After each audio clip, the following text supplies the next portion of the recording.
Approve na gabi po sa inyo lahat mga kaibigan.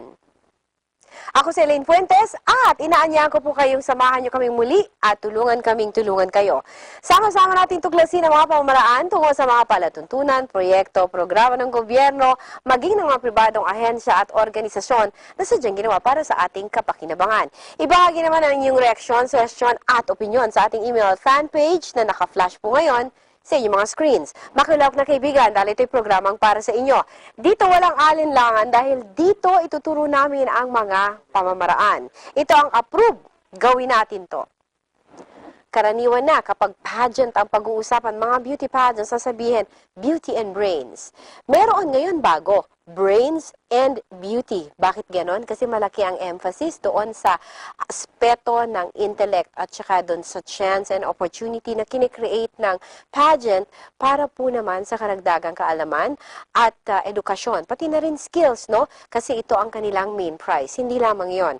Ang advokasya nila ay very specific. It's empowering the women. It's the holistic look and image of a woman. Dati na po itong narinig natin circa 1970s, pero dahil sa mga political issues, dahil sa mga prinsipyo, medyo nawala ito sa ating scenario. Pero now, it is back, and it is back with a vengeance. 2017 is a very big year for them. Alamin natin kung bakit. Kasama natin ang Miss Republic of the Philippines. Magkakaroon tayo ulit ng pageant this 2017. Pagbabalik po natin, alamin natin ang detalye. Sandali po lamang.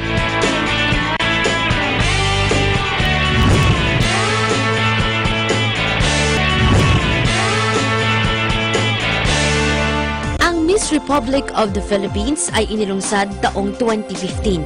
Itinatag ito upang bigyan ng bagong perspektibo ang paligsahan ng kagandahan sapagkat hindi lang panlabas na anyo, ngunit ipapakita din ang tunay na katangian ng modernong Filipina na matalino, responsable at higit sa lahat isang katangi-tanging modelo para sa bansa. Nagsimula ito taong 2015 sa pangunguna ni Miss Lynette Padulina, CEO at Presidente ng Miss Republic of the Philippines, at naglaon ay nakahanap sila ng 32 kababaihan na galing sa iba't ibang panig ng bansa.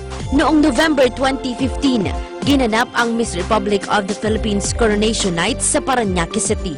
Sa nasabing timpalak ay dumalo ang dating Miss Republic of the Philippines 1976 na si Miss Josephine Conde na personal na ipinasa ang korona sa tinanghal na bagong Miss Republic of the Philippines 2015 na si Miss Fermina Dayan Ramos na taga Zambales at si Miss International Republic of the Philippines 2015 na si Miss Beatriz Ortega Valente na taga Italy. Ang mga nagwagi ay nag-uwi ng nararapat na premyo at aktibong tumutulong sa iba't ibang programa ng nasabing paligsahan tulad na lamang ng medical mission na isinagawa sa Mekawayan at iba pa. Ngayong 2017, nagsisimula ng mangalap ng mga kandidata sa susunod na Miss Republic of the Philippines 2017 na formal na inanunsyo ni Mr. Romulo Arumin Jr. noong November 3, 2016 sa Media Presscon sa Expo Hall sa Quezon City. Samahan kaming alamin ang mga impormasyon ng Miss Republic of the Philippines kasama si Miss Elaine Fuentes. Ako si Ellery Husay at approve sa amin ang organisasyong ito.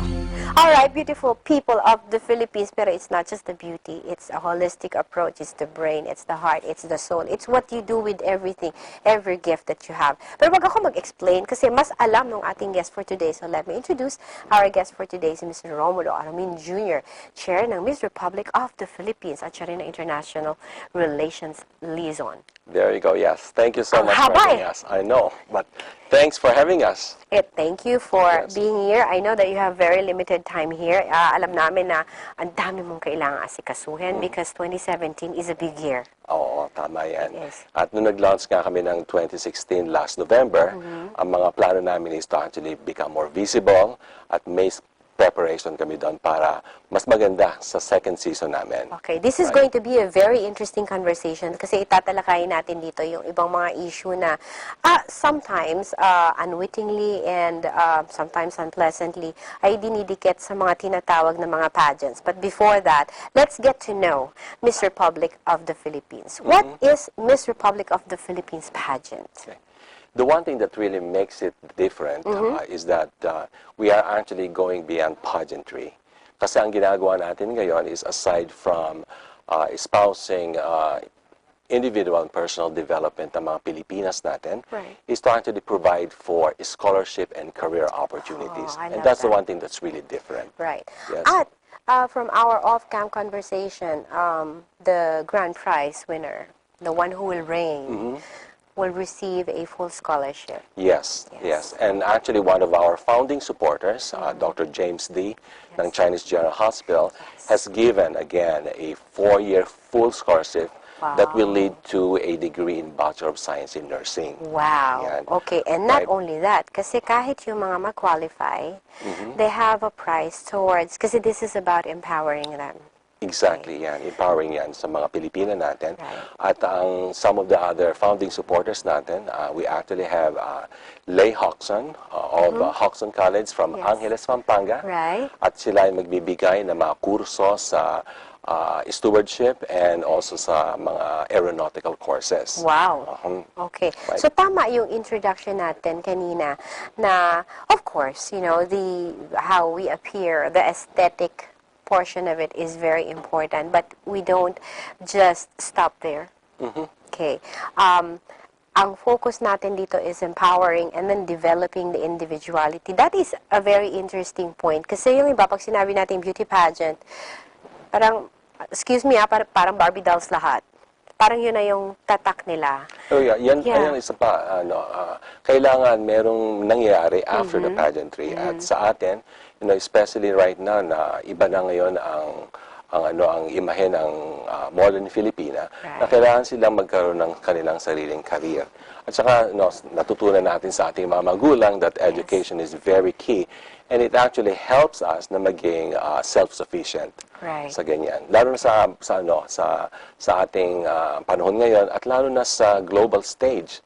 Nakita naman natin na we are actually well known na ang mga Pilipina ay magaganda, but we need to be able to again underline na instead or aside sa pagiging maganda ay mga matatalino pa. Right. We are productive more than just beautiful to look Exactly. at. And the combination of that actually makes the difference. Right. At saka yung binanggit din natin, because we were able to talk to Miss Lynette, and it was such a lively conversation na sinabi natin, the women are breaking barriers. And Miss Republic of the Philippines is also encouraging that. Right, and we would want to support that actually. And sabi ko nga, you know, our being able to make these things known at para makakuha tayo ng mga candidates, in addition to that is para naman yung advocacy at adhikain ng Miss Republic of the Philippines ay makilala naman. Right. Kasi I'm sure there are a lot of interested organizations and stakeholders na makikita nila kung ano ang magagawa nito sa mga Pilipina natin, and then they will be able to be encouraged to do the same and be part of what we do. Right. Right. And parang kumbaga, sabi nga natin, parang naaambunan noong prinsipyo at saka nung advocacy. Yan, nagsasama-sama sila kung meron tayong nakikita magiging maganda. We synergize. Right. That's correct. And Abay converge. Eileen. And the other thing too, isa sa mga ginagawa ng Miss Republic of the Philippines na actually support Philippine tourism, ang plano natin sa current Miss RP is to actually be the representative sa mga international activities. Dahil ako nga isa galing sa Nueva York, we will be bringing in Miss Ramos sa Philippine Independence Day celebration, not only in New York, but also in Los Angeles at saka sa San Francisco. And if you're going to be talking about it, meron tayong Miss RP International, and marami tayong mga candidates from Europe and also America. At sa second season natin, I would want and expect to have more candidates from them. Okay. Now, I wanted to ask you, I never got to ask you this. There is Miss Philippines and, you know, Miss Philippines International, Miss Philippines Universe, etc. Why did we choose Miss Republic of the Philippines? No, ang Miss Republic of the Philippines naman talaga ay naroon na matagal na. Okay. Okay, Ang kahuli-hulihan natin ay noong 1976 and ang queer noon ay si Miss Joy Conde. Okay. And during that time, ang Miss Republic of the Philippines actually represents the country to the Miss World. Okay. However, because of the political events during that time, ang Right. ating pamahalaan ay nagkaroon ng desisyon na mag-withdraw dahil sa apartheid. So, yun ang nangyari. Oh, okay. So, I Right. didn't know that. Yes, yeah. Ang laki pala ng ating naging role doon, no? In as far as our principle. Exactly. is And yan ay concerned. kasama ng mga iba pang mga bansa Right. na ginawa natin. So, we took a stand. We took a stand, and that was actually, in some ways, a challenge and difficult for Miss Conde. And nevertheless, she felt that she did the right thing likewise Right. for that cause. At alam mo, mas maganda ron, nung una nag-launch uli kami noong 2015, we were able to have the opportunity to have Miss Conde.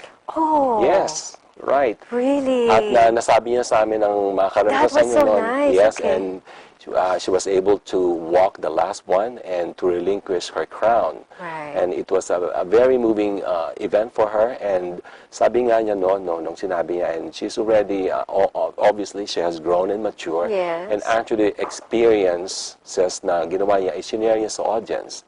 At ang mga nalaman niya tungkol doon sa pagiging Miss Republic of the Philippines. All right. That's very good because it was a huge turning point for the international community in as far as the issue of apartheid is concerned. And I'm glad that I learned that from you, that we took a Yes. stand in as Right. far as the beauty pageant is concerned. Now, who revived? Should we say revived? Yes, I think Okay. reviving it and also rebranding it. Okay. Kasi ang Miss Republic of the Philippines noon is more of pageantry. Yes. And now again, the provision of providing career opportunities and scholars actually makes it different. Yes. Yan. Ano So- na to, kumbaga, the modernized version, adapting to the needs of the times. Yes, exactly. Yan Okay. ang gusto natin. Okay. So are the former people involved, kasi na-mention mo na si Miss Joy Conde, are there other people who were involved in the Miss Republic of the Philippines then, still kind of sort of visible with the Miss Republic of the Philippines Actually, now? in some ways, this is actually a new organization. Okay. However, because of the history, we are trying to bring them back here Right. sa atin. And one of the foremost winners during those periods were actually in the person of Miss Bessie Badilla, who has become a foremost film actress and in the film industry currently. Okay. We also have the model Miss Ana Baile and also the actress Miss Elizabeth Oropesa. Okay. So again, these are the women that have already carved out their own in their own field, and these are the things that we would expect the Miss Republic of the Philippines to be, and also in general representing what the modern Filipina is. Okay. I had the privilege of meeting the reigning Miss Republic of the Philippines in the person of Miss Ramos, and we are going to talk about that when we come back, how she is, who she is, and she's not the usual, conforming to the template kind of beauty queen. She's different, and she speaks for what Miss Republic of the Philippines is pushing forward. We will learn more about that. Pag nagbalik po ang APRUB, huwag kayong aalis.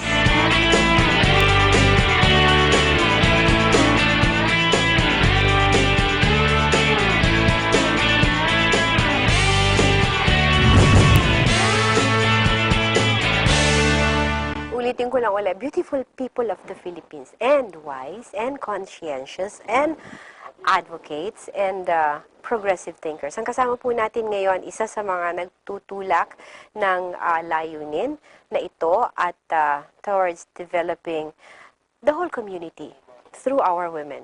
Si Mr. Romulo Aramin Jr., Chair ng Miss Republic of the Philippines at ang International Relations Liaison also. Nasabi mo nga yung ating community involvement, Yes. Dahil ang aking background naman is medicine, kaya one of the things na ginawa ko nung naging chair ako noon is to actually give back to the community. Yes. So, when we started the launch in November, nagkaroon na tayo ng 2 medical missions since then. We did that sa May Kawayan, Bulacan, and that's actually under the auspices ng one of our founding supporters, sa Miss Mila Imson. She is a well-known and internationally awarded jewelry designer. At ang isa sa mga adikain talaga ng Miss Republic of the Philippines is ibuhay natin ang mga industriya na nagkakaroon ng walang emphasis. At yan ang ating mga jewelry ng may kawayan. Right. So isa siya sa ating mga founding supporters na ginawa. And talking about the jewelry, the crown of the Miss Republic of the Philippines it's the same crown that is passed on from one reigning Miss Republic of the Philippines to the next. Yan ang katotohanan niya. At ang gumawa nga niya ay ang mga may kawayan jewelers. Right. At ang nag-design at mismo gumawa. Yes, ang Mila Imson natin yan. At ang ginagawa natin dahil nga ipinapass yan from one winner to the other in subsequent years, that's going to be actually going to be housed sa ating museum na yan. Right. So there is a sense of legacy and heritage sa ginagawa natin. Right. So it's preserving what is, but of course, gumagawa ng replica na iniiwan naman doon sa mga nagwawagi ng Miss Republic. At yun ang mga isinusuot nila sa mga official functions sa ginagawa. Pero we are, ang tawag dito, we imbue something that is intangible and something that is actually tangible. At mga gawa ng ating mga kapwa Pilipino, mga artisans na nagiging proud natin sa mga pinagagawa nila pagka sila'y lumalabas sa bansa. Right. You are going to be involved also in other cultural activities because sabi mo nga, tsaka ni Miss Lynette, we are so rich in culture. Napaka. Sobra, overwhelming minsan. At ako, yan isa sa mga hinahangaan ko at nagiging proud ako bilang isang Pilipino. Right. Sa ganyan. Right. You mentioned something with regards to the richness in color and creativity, and you are planning something this year. Yes. Ang 2017 natin ay nag-umpisa na. Pinag-uusapan na yon kung ano mga dapat gawin. And we are now able to pin down exactly where is the pageant coronation week. And that will be held in November. We are planning to do that from November 10 to the 17th. And one of the highlights that we will be doing, because we are putting emphasis on education, is to actually have an excursion visit. And we are planning to actually work with the local government of Muñoz, Nueva Ecija, because it is called the Science City of Muñoz. Yes. Okay, and we will try to highlight yung mga advances na ginagawa during that area, na ang mga katulad ng mga advances na ginagawa sa International Rice Research Institute, sa Bureau of Fisheries doon, and certainly one of the centers of excellence in tertiary education, ang Central Luzon State University. And not only that, it also specializes on one of the richest, if not the richest, resources that we have, which is agriculture. Exactly, yes. This is, of course, the Central Luzon. Yeah. Okay. It's a big campus. Right, it is a big campus, and the emphasis is actually on agriculture, and alam naman natin na yan ang ating backbone. Right. Ayan ang That backbone is ng true. Pilipinas. And that school, may we mention it, has produced a lot of graduates who actually excelled in different fields in agriculture. Some of them are on the ground, some of them are in research, trying to find ways and means to increase our yield, and some of them have branched into discovery even. Right, and I think one of the mentions na ginagawa nun is how they're able to actually create a strain of rice which is rich in vitamin A. Right. So para ka na nag-vitamins, kumain ka lang ng rice. Yeah. So marami tayong mga nagiging mga discoveries na kailangan nating bigyan ng pansin para lahat ang mga tao at ating mga kababayan magkaroon naman ng pagkakataon na malaman nila to. Right. And in the recent, of course, we just hosted the Miss Universe pageant. It's an international beauty pageant, of course. At nakita naman natin na malaki talaga ang nagawa sa tourism because it was a different tack na ginawa nila dito. Dati, dadali nila lahat ng mga kandidata sa isang lugar. Ngayon, hindi. Pinaghiwalay-hiwalay nila. So, yung mga kandidata, iba-iba yung na-experience. With Miss Republic of the Philippines, of course, nandun pa rin yung tourism aspect. But, we are visiting schools. Yes. Yeah. Yan ang mga ginagawa natin because we will try to also encourage candidates from different schools and universities because this is what the face of the Filipina naman talaga. Okay. And speaking of the face of the Filipina, I mentioned kanina si Miss Ramos, the reigning Miss Republic of the Philippines. Ay nagpatikim tayo na she's not the usual template of a beauty queen. Could you tell me more? Well, she is established na ang kanyang ang career path as early as now. Yes. She actually owned her own hotel as part of management. Yes. She is a college graduate in that Yes. respect, and in addition to that, with all the travel opportunities na ibibigay ng Miss Republic of the Philippines, kaya and that will further increase her personal development. And she's also very involved with some of the other advocacies na ginagawa natin. Yung sinabi ko kanina na nagbibigay tayo sa ating mga community, two of the entities na binigyan pansin natin at patuloy na binibigyan pansin ng Miss RPI, dalawa. Ang isa noon ay ang Boys Town Okay. at ang President Corazon Aquino Elementary School where we are actually providing some assistance sa ating mga kabataan with special needs and developmental needs. Okay. Yan.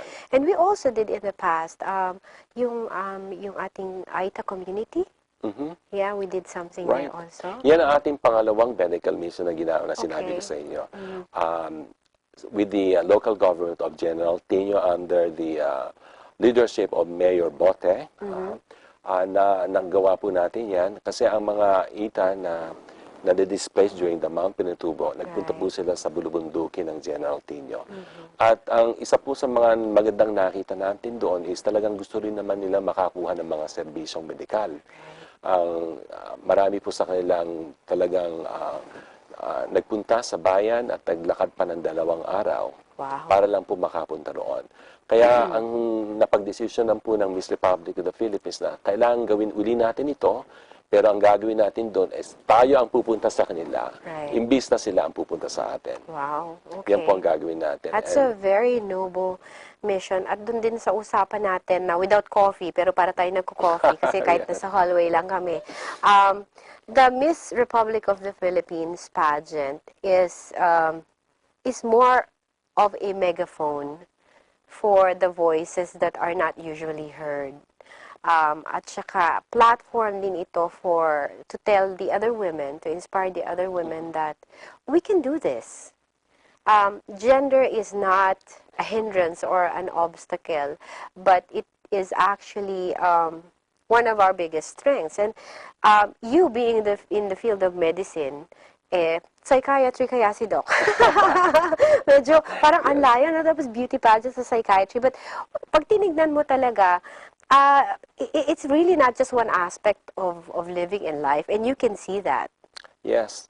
At ang talagang kung titingnan mo ang overall development ng isang tao, kailangan tingnan mo ang kanyang emotional and physical well-being. Right. At parte niyan is ano ang patutunguhan ng isang tao. And as it regards to the Filipina, ang isa sa mga nakita ko noon is that gusto na talaga nila magkaroon ng career. And most of them don't have the means to do it. Right. For reasons like financial and Access? yes, at yan ang gusto kong magkaroon ng ng pagkakataon na i-bridge natin ang gap. Right. And kaya nga yung sinabi ko nung una, while we wanted na magkaroon ng mga candidates, gusto ko rin na ang mga ibang tao ay makilala ko anong gusto naming gawin, ang mga adikain na baka gusto nilang makatulong at magbigay ng mga ganitong oportunidad sa kanila. And speaking of opportunities, na-mention mo rin kanina yung ngayon kasi hindi na it's not a hindi na siya requirement per se. Hindi katulad na college graduate ka ba ngayon, meron ng mga course na ina-offer that also offers equal opportunity. That's right. In addition to one of the scholarships that I mentioned, ang Gardner's College, formerly of Informatics, actually has provided a more extensive scholarship coverage. Yes. Ang winner niyan ay magbibigay sila ng full tuition scholarship. Ang mga runners-up is about 50% tuition coverage. Right. At ang pag naging official candidate ka na, then you're actually given a 30% coverage of the tuition. Okay, so hindi ka pa nananalo, na-qualify ka pa lang, meron ka na talagang, there's a bigger chance for you if you want to further yourself. Right, in and that terms is, of education. again, the courtesy of Mr. Alex Mujico from Gardner's College. Alright, Mr. Alex Mojico, one of our friends. Okay, isa rin yan Yes. sa mga nagsusulong. We were able to talk to him years back. Oh. At sinabi niya, kaya din nila in-establish ang school is to give access. That's why, you find their school everywhere in the provinces and wherever. Tapos ang ibinibigay nila, yung mga pwede, yung mga kayang i-achieve. Halimbawa, meron silang months long lang na courses, meron silang 2-year courses, at meron din silang full 4-year courses, kung ano yun. Tapos meron pa silang ginagawa na parang graduated. So, kung ang kaya mo lang ngayon, tapusin yung 2 years, tapusin mo yun, magtrabaho ka, tapos ituloy mo yan, makukuha mo yung 4 years na At yan ang maganda. diploma. Talagang Yes. tinitingnan nila kung ano ang mga pwedeng gawin Right. at minamatch nila kung anong pwedeng lang ibigay sa mga taong pwedeng kumuha noon. That's very good. Now, we will talk more about the pageant this year, how to qualify, what do we need to do, who do we talk to, at saka yung judging process, how is it done also, at saka yung saan, kailan, and everything else. Kaya huwag kayong bibitiw mga kaibigan. The juiciest part of the program is yet to come. Magbabalik po kami.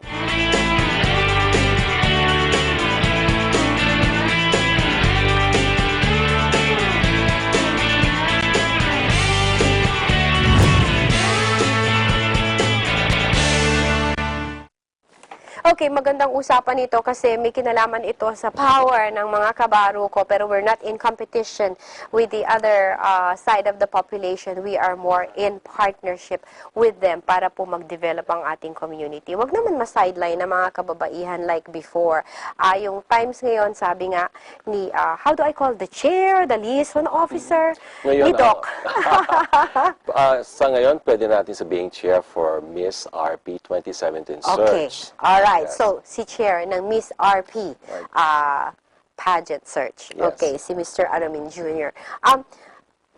Yung ating advocacy to empower the women. Okay. Gusto ko yan. Gusto ang pagkasabi niyan. Tama yan. Kasi, pati yung sa qualifying process, what should a potential candidate have para mag-qualify? Meron tayong mga criteria dyan. Ang una natin is that they have to be a naturally born female. Okay. Okay, never been married. Okay, and has never bear a child. Okay. At Single in the yes. truest sense of the word. Okay. Right. Ang pangalawa natin is that they have to have at least a high school diploma. Okay. Dahil ang emphasis natin dito is how much of the we look for intelligence. Kasi 50% ang ating value dyan. Compared to some pageants na ang intelligence natin dyan is about 20%. Yes. And then the face and the body as part of the beauty component is summing up to 50%. So malaki talaga ang emphasis natin dyan sa intelligence, Intellectual, right? Okay. And then But I like it that you it's just a high school diploma is enough kasi nga ang isa sa mga advocacy natin is there is a chance for more education and access. and Oo. access. Okay. Para It is magkaroon sila- possible. Posible yan talaga. And yan ang kailangan talaga maano natin. Because, again, there's a lot of the Filipinas that I have met along the search for the first time that actually are very intelligent. Yes. And they specifically mentioned na one of the reasons na nag-join sila is to actually get the opportunity. Right. Right. Tanaso Access, talaga, no? yes. Okay, so, So they have the natural desire. born, Filipina, ibig sabihin, walang question doon sa citizenship, hindi siya naturalized, kundi natural born. Actually, sa naturalized na yan, Elaine, kasi meron tayong Miss RP International. Okay. So, the one thing though is that yung mga candidates natin internationally, for as long as there is a Filipino lineage on either of the parental line, pwede yan. Should it be a direct lineage? Direct the father lineage. or the mother? The father or the mother. Kahit na 15% mo yan, pwede na. Okay, Right. so dun sa international natin yan. Okay, so kailangan ay never been married, has never had a child, ano pa ba yung isa? Naturally born female. Natural born right? female, and anong tawag dito? Meron May tayong, high school diploma. Right, high school diploma. Okay. Tapos, meron tayong height requirement natin is, 5 foot and 4 inches. Hindi tayo pwede. 5'2" lang tayo eh. Yabang. Hindi. Okay. So, 5'4". Yung ibang mga beauty pageants, it's 5'6". So, Right. tayo 5'4". Alam mo, nakakatuwa yan. Kasi mga Filipinas naman talaga, hindi naman talaga matangkad. So, yung 5'2" ang average. So, yung 5'4", nakakalamang ka na ng konti Yeah, noon. yes. So, mas possible. Okay. So, 5'4" ang... Posible talaga. Okay. Right. So, wait. Meron din tayo? Wala tayong mga qualification dyan. Okay. All right. Any other qualifications physically? Wala na akong maisip pa sa mga major na criteria. Kailan ba natin. nagtatagalog? Kailan ba nag-i-Ingles? O pwede naman yung meron siyang native dialect? Alam mo, tinanong nga yan sa akin. Palagay ko, pagka nasasabi mo ang iniisip mo sa Tagalog, Oo. pwede rin yan. Basta confidente ka at may nilalaman ang mga sinasabi mo. Okay. How to be nominated? Who nominates? Or who applies? There's actually a search that we do, regional searches, and that actually involves Luzon, Visayas, at saka sa Mindanao. And then after that, there is also a regional search na concentrated yan sa National Capital Region. Okay. Kasi congested naman dito talaga. Okay. So, after the nomination, I suppose there's a vetting process? Now, yung mga ganyan, it will eventually boil down to a number of candidates, about 25 to 32.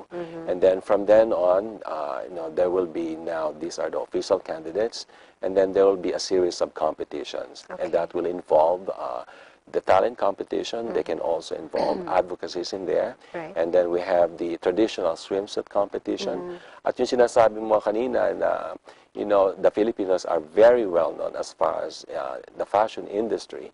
Meron tayong involvement ng mga local designers that are already established and upcoming, and they are the ones who's going to provide for the terno, designs, for the okay. competition.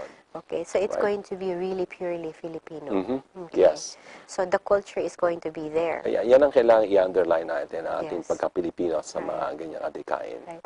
And you also mentioned yung the richness of our weaving industry that is unfortunately kind of sort of dwindling. Right. Pero i-revive din natin yan. Bibigyan din natin ng boses yan. Yan ang katotohanan niya. At isa sa mga founding supporters nga natin, Elaine, is ang fashion designer si Miss Jackie Peñalosa. And she is from Iloilo. And, The hablon. Yan ang hablon. Yan ang napakaganda ng mga hablon na Sobra. pinaghahabi natin. Right. At siya ay isa sa mga fashion designers na i-feature natin sa benefits gala na gagawin natin. At siya ang magbibigay din ng mga gowns para sa third wave ng mga sa mga candidates natin dyan. Okay. Now, incidentally, the good doctor here is from New York. Okay, when you talk about fashion, there are two places na magpa-pop up kaagad sa utak mo. One is, of course, Paris, and then the other one is New York. Would you please tell us, Doc, with pride, kung gaano naka-breakthrough na tayo sa fashion industry when it comes to our designs and our fabric?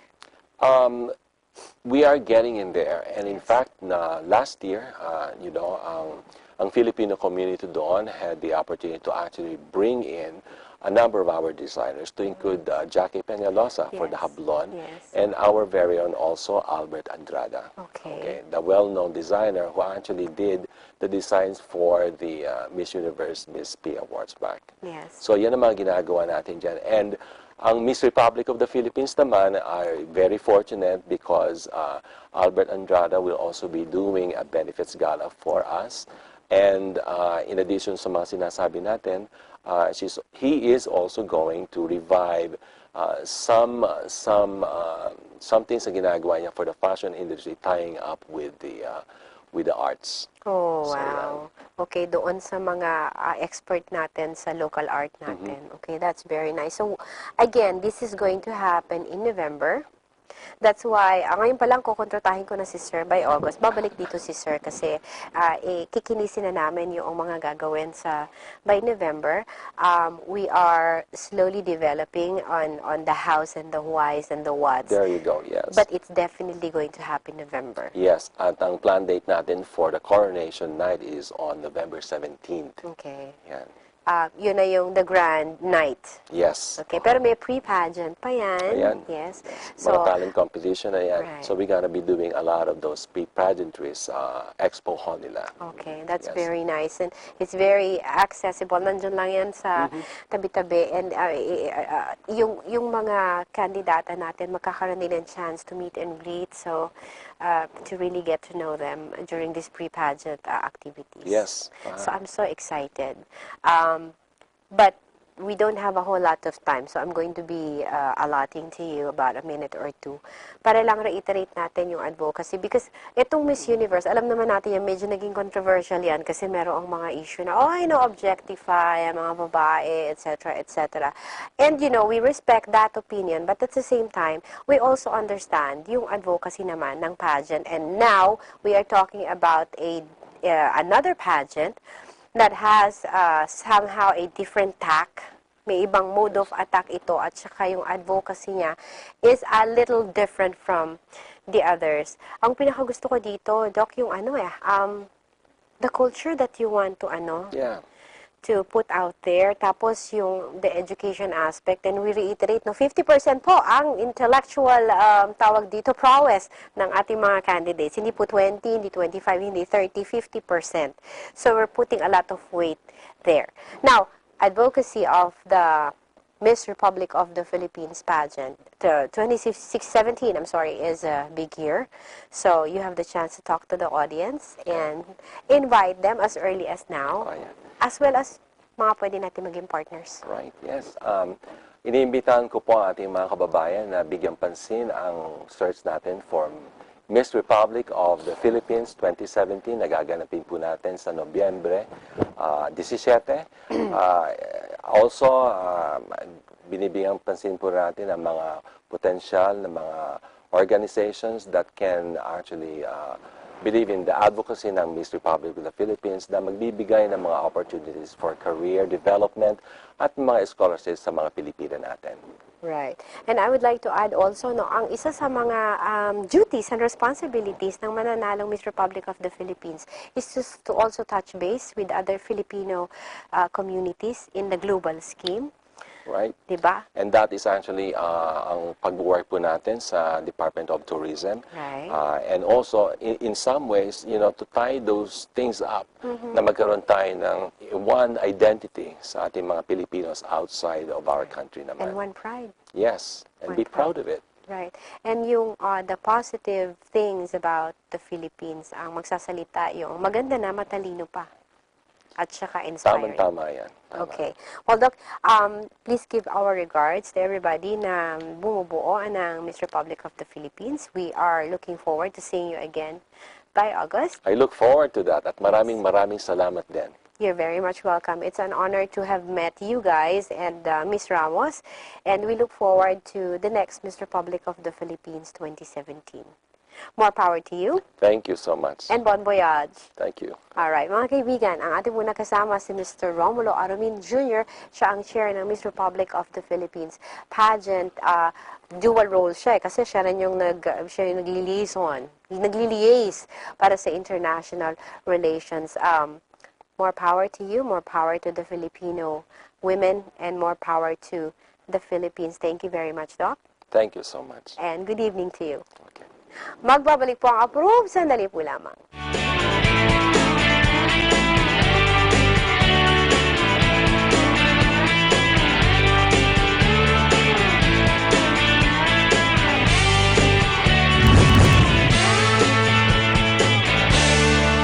Ang sarap-sarap ng pakiramdam kapag alam natin na merong isang grupo, isang organisasyon na ang pinangangalagaan lamang hindi yung a few members of our society, kundi actually gusto nilang mag-contribute, maging very productive ang kabuuan ng community. And they will do their share no matter how little or how big. Basta gagawin nila yung within their powers. And one of these organizations ay itong Miss Republic of the Philippines. We are going to be very excited, awaiting for the new pageant that's going to happen this year in November. Kaya abangan nyo po yan kasi kasama na dyan ang APRUB, kasama na po dyan ang EBC because we are talking about empowering women, empowering the community, and giving access to better and, anong tawag dito? Yung kaya na edukasyon. We're not going to shoot for something that is unattainable, pero ang gusto ng Miss Republic of the Philippines, yung kaya at yung pakikinabangan immediately. Wala na tayong oras. Mga kaibigan, approve na isang oras kasama po kayo. Tandaan, ito ay programang para sa inyo. Ito yung Martes ng alas 8 ng gabi. Kami po ay inyong makakasama at your service. Ako po si Elaine Fuentes at ito ang approve. Gawin natin to.